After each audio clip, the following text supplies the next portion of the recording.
E não para de subir, né, Dani? A situação está muito complicada ali. Como já tivesse aí muitos empresários reclamando, empreendedores reclamando para manter o seu próprio negócio, o combustível não para de subir. Tem que ter um fim para tudo isso, né? Com certeza, Marcelo. E os caminhoneiros devem reagir a este aumento.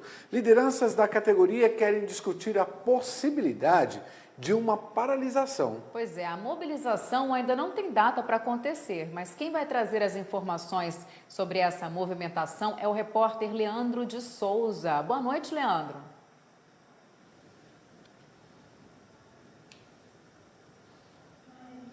Boa noite, Daniela. Boa noite, Marcelo. Boa noite a todos que estão conosco. Exatamente, as lideranças dos caminhoneiros, várias entidades, estão discutindo um encontro, uma data para realizar uma Assembleia Geral e discutir, então, uma possível paralisação dos caminhoneiros, a exemplo do que já aconteceu em 2018.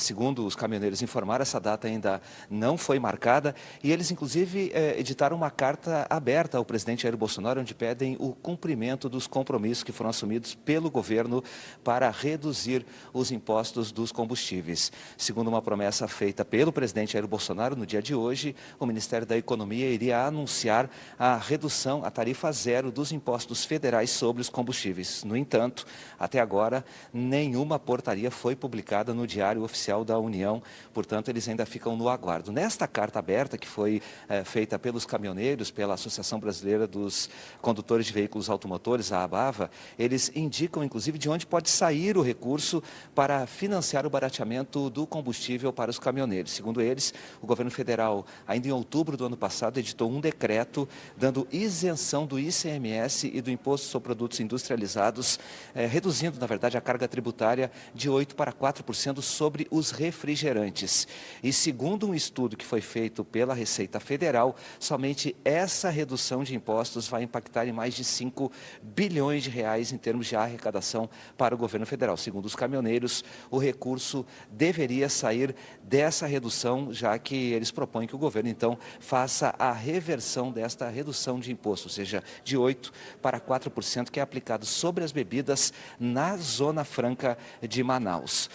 Os caminhoneiros dizem que vão tentar organizar esse encontro, essa assembleia ainda hoje, mas aqui no Congresso Nacional, o senador Otto Alencar, que é o presidente da Comissão de Assuntos Econômicos, já apresentou, inclusive, um convite para que o presidente do CAD, o Conselho de Administração e Defesa Econômica, venha até aqui o Senado Federal e dê explicações a respeito de uma suposta denúncia que estaria ocorrendo aí um cartel entre as distribuidoras de combustíveis. Esse cartel, na verdade, a gente sabe, ele estabelece aí preços combinados do produto, no caso específico aí, então, dos combustíveis, e agora o Senado quer conversar com esse presidente do CAD para que ele dê explicações para saber o que o CAD está fazendo exatamente para controlar aí uma eventual formação de cartel por parte das distribuidoras de combustíveis. Voltamos com vocês aí no estúdio. O problema de tudo isso, né, Leandro? Quanto mais demora, quem paga por isso são aí os trabalhadores, são os empreendedores, são quem mantém os empregos também, que são os empresários, ou seja, toda uma cadeia que acaba tendo um prejuízo enorme, né? Fica um empurra, e no final ninguém consegue decidir nada. Além disso, a gente sabe como é que está essa situação também do auxílio emergencial, que já era para ter decidido, o empurra continua. Como é que está a situação aí no Congresso com relação a esse assunto?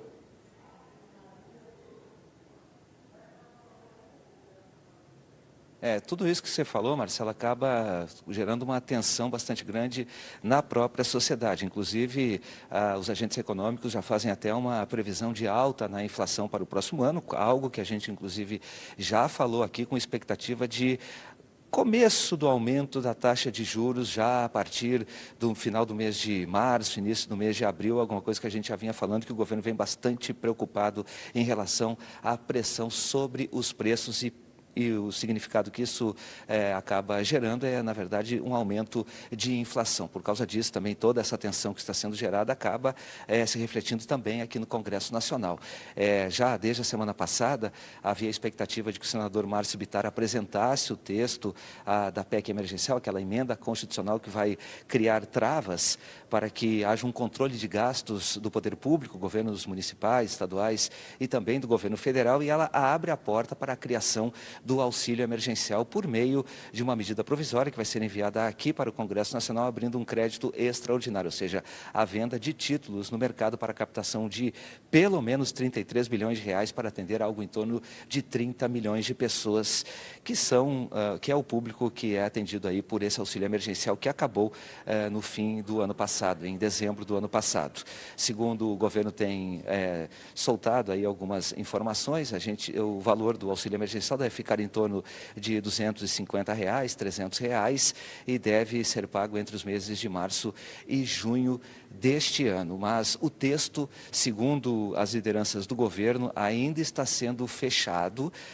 Há uma discussão ainda com relação a se é mantido aquela desobrigação que a emenda constitucional vai trazer para que estados, municípios e também a União aplique o mínimo do orçamento em saúde e educação. Esse ponto deve ser retirado, mas existem outros pontos que ainda são bastante polêmicos. A oposição já soltou sinais de que se o governo flexibilizar essa questão, é possível, inclusive, que o texto seja aprovado de forma consensual. Então, a expectativa é que o senador Márcio Bittar faça a leitura do texto da PEC emergencial nessa terça-feira. A matéria deve ser discutida ainda na terça-feira, e então na quarta-feira a expectativa do presidente aqui do Senado Federal e também do Congresso, Rodrigo Pacheco, é de que possa ser votada essa emenda constitucional nos 2 turnos ainda nessa semana. A gente lembra que são necessários 2/3, aliás, 3/5 dos votos dos senadores em 2 votações, ou seja, são 49 votos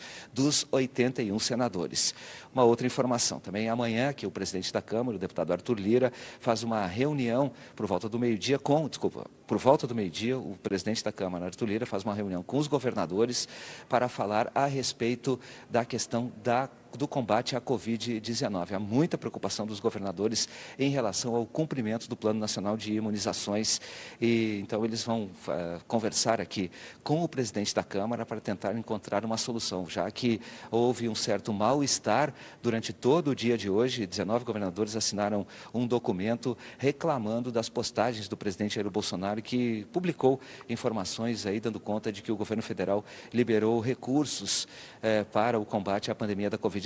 Segundo os governadores, na verdade, o governo acabou colocando tudo num bolo só. O recurso para o combate à Covid-19 era uma pequena parcela do dinheiro que foi anunciado pelo presidente Jair Bolsonaro, e o restante do dinheiro ele era relativo a repasses que são obrigatórios pelo Fundo de Participação dos Municípios, dos Estados e até mesmo do Fundeb, que é aquele fundo que financia a educação básica no país.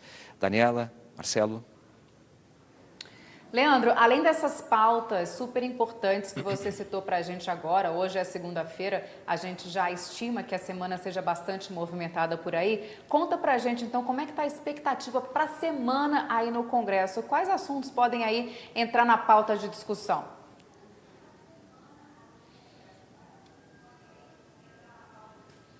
Olha, Daniela, se a gente focar só na questão que diz respeito ao agronegócio, são várias as matérias, inclusive uma medida provisória que está lá no Senado Federal e que trata da facilitação para a aquisição da vacina para o combate à Covid-19. Aqui na Câmara dos Deputados, uma matéria importante é aquela chamada Lei do Gás, que vai mudar o regime de exploração, passando de autorização para concessão. Ou seja, basta que a empresa apresente um projeto e, caso ela seja aprovada, essa empresa já pode começar a operar na distribuição de gás, na distribuição e exploração de gás natural. Esse projeto é muito importante para o setor agropecuário, que entende que o barateamento do custo da geração de energia vai impactar no custo Brasil e, inclusive, na produção aí de fertilizantes, já que o gás natural é um importante insumo para a indústria de fertilizantes. Lá no Senado, Estado, além do que a gente falou agora da PEC emergencial, 2 outras matérias são apontadas pelo setor agropecuário como fundamentais e importantes que devem ser acompanhadas de perto. Uma delas é a ratificação do Acordo de Nairobi, que trata da retirada dos subsídios agrícolas no âmbito da Organização Mundial do Comércio, e o outro projeto é a complementação, na verdade, da votação, a votação de 2 destaques àquele projeto que cria os fundos de investimento para o setor agropecuário. É um mecanismo financeiro que vai permitir que pessoas que não tenham propriedades possam participar desses fundos que são abertos mesmo, ou então fechados, e eles podem financiar toda a cadeia produtiva do agronegócio, como, por exemplo, a construção de armazéns ou mesmo determinados plantios específicos. Muitos especialistas da área dizem que um dos principais apelos vai ser a criação desses fundos de investimento que têm como base os fundos imobiliários. Um dos maiores apelos seria justamente a produção de orgânicos, ou seja, a produção sem a utilização de agroquímicos ou então a recuperação de áreas. Então são todos investimentos, são recursos que são apontados pelo setor agropecuário como fundamentais para o financiamento da atividade agropecuária no Brasil, fazendo com que ele acabe dependendo cada vez menos dos créditos oficiais do governo, que são insuficientes para financiar a safra ou projetos de recuperação de áreas, projetos que tratam da questão ambiental ou mesmo da produção de orgânicos. Voltamos com vocês aí no estúdio, Daniela, Marcelo. Leandro, muito obrigado pela sua participação, por essas informações e um bom trabalho aí para você também.